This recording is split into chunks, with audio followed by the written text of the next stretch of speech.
महाराष्ट्राचा आवाज, आपल्या हक्काचा. नवा आवाज महाराष्ट्र न्यूज चॅनल मध्ये आपले स्वागत आहे. तर पाहूया आजच्या महत्त्वाच्या काही घडामोडी. एका महिलेने दाखल केलेल्या विनयभंगाच्या गुन्ह्याचा बदला घेण्यासाठी 6 जणांनी कट रचला. त्यात एका बिगारी मजुराला सामील करून त्याच्या संमतीने त्याच्यावर धारदार वस्तूने वार करून घेतले आणि नंतर महिलेच्या नातेवाईकांना खोट्या गुन्ह्यात अडकवण्याचा प्रयत्न केल्याचा धक्कादायक प्रकार अंबरनाथमध्ये उघडकीस आलाय.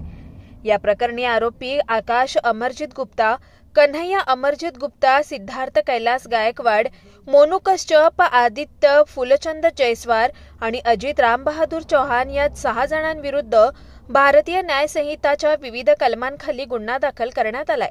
2 वर्षांपूर्वी नागेश्वर जयस्वार यांच्या एका महिला नातेवाईकाने आकाश अमरजीत गुप्ता याच्या विरुद्ध विनयभंग अंतर्गत तक्रार दाखल केली होती. याच रागातून आकाश गुप्ता याने सदर महिलेला धडा शिकवण्यासाठी तिचे नातेवाईक आदित्य नागेंद्र जयस्वार व त्याचे वडील नागेंद्र जयस्वार यांना खोट्या गुन्ह्यात अडकवण्यासाठी कट रचला.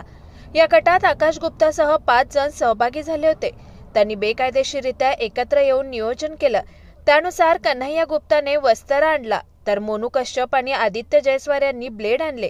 आकाश गुप्ताच्या सांगण्यावरून सिद्धार्थ गायकवाडने अजित चौहानच्या संमतीने आणि संगनमताने अजितच्या पाठीवर आणि मानेवर वस्त्राने वार करून त्याला जखमी केलं. यानंतर आदित्य जयस्वार आणि मोनू कश्यप यांनी जखमी अजित चौहानला उल्हासनगरच्या सेंट्रल रुग्णालयात नेलं. तिथे ठरल्याप्रमाणे त्यांनी पोलिसांना खोटी माहिती देऊन गुन्हा दाखल करण्यात आला. मात्र अंबरनाथ पोलिसांनी सखोल तपास करत घटनास्थळ पाहणी करून संपूर्ण कट उघड झालाय. त्यानुसार आकाश अमरजीत गुप्ता आणि इतर 5 जणांविरुद्ध गुन्हा दाखल करण्यात आलाय. या प्रकरणाचा अधिक तपास पोलीस करतायत. नमस्कार. अंबरनाथ पोलीस स्टेशन मध्ये परवा दिवशी एक गुन्हा दाखल झाला होता. त्याच्यामध्ये आपण अटेम्प्ट टू मर्डरचे सेक्शन लावले होते. यामध्ये जो फिर्यादी होता तो फिर्यादी पोलीस स्टेशनला आल्यानंतर त्याने फिर्याद दिली आणि 2 व्यक्तींची नावं सांगितली की अशा अशा व्यक्तींनी आम्हाला मारहाण केलेली आहे. त्या अनुषंगाने अंबरनाथ तपास पथकातल्या अधिकारी कर्मचाऱ्यांनी तिथे संबंधित जे आरोपी होते यांना ताब्यात घेतलं, त्यांच्याकडून विचारपूस केली आणि त्यामध्ये श्री सय्यद वपोनी अंबरनाथ, त्यानंतर उमेश सावंत, त्यानंतर विजय काजारी, API तपास पथक अंबरनाथ यांनी यामध्ये एक चांगली उल्लेखनीय कामगिरी केलेली आहे. यामध्ये ज्या आरोपींची नावं संबंधित फिर्यादी जखमीने दिली होती ते आरोपित नसून यात वेगळी 4 नावं समोर आलेली आहेत. यात आकाश गुप्ता, त्यानंतर कन्हैया गुप्ता, सिद्धार्थ गायकवाड, त्यानंतर अजित चव्हाण जो फिर्यादी आहे तो आणि मोनू कश्यप या 5 लोकांची नावं संगनमताने कट कारस्थान करून संबंधित जे संशयित आरोपित होते त्यांची नावं तिथं त्यांनी दिली होती.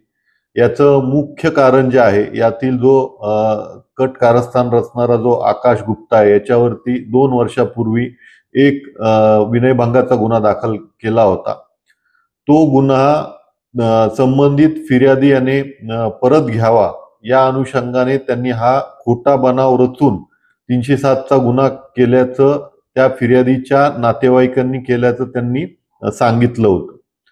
या तपासामध्ये पोलीस फिर्यादी होऊन यातील इतर 5 लोक जे आहेत त्यांच्यावरती आणि जो फिर्यादी जखमी आहे याच्यावरती भारतीय न्याय संहिता सेक्शन अंतर्गत पुढील कायदेशीर कारवाई केलेली आहे. यातील इतर जे आरोपी आहेत त्यांना अटक करण्यात आलेला आहे. पुढील तपास जे आहे ते अंबरनाथ पोलीस स्टेशनचं तपास पथक API श्री विजय काजारी हे करत आहेत. इस बड़े डिजिटल दुनिया में हर बिजनेस की एक कहानी है जो सुनाई जानी बाकी है. THRM में हम आपके डिजिटल सपनों को हकीकत में बदलते हैं. सोशल मीडिया से लेकर वेबसाइट्स तक, SEO से लेकर गूगल माई बिजनेस तक हम आपकी ऑनलाइन प्रेजेंस मैनेज करते हैं, वो भी ऐसे प्राइसेस में जो आपकी जेब पर भारी ना पड़े. उल्हासनगर से लेकर फोर्ट मुंबई तक हम आपके डिजिटल सफर में आपका साथ देंगे. हमारे साथ जुड़िए और अपने बिजनेस को डिजिटल युग में फलते फूलते देखिए. THRM डिजिटल मार्केटिंग एजेंसी, जहां से आपका डिजिटल सफर शुरू होता है। बातम्या पाहण्यासाठी चॅनलला सबस्क्राईब करा, बेल आयकॉनवर क्लिक करा आणि रहा सतत अपडेट। तुमच्या परिसरातील काही घडामोडी किंवा समस्या असतील तर आमच्या वृत्तवाहिनीला संपर्क करा आणि तसेच सतत अपडेट राहण्यासाठी आमच्या वृत्तवाहिनीला सबस्क्राईब करा आणि बेल आयकॉन दाबायला विसरू नका।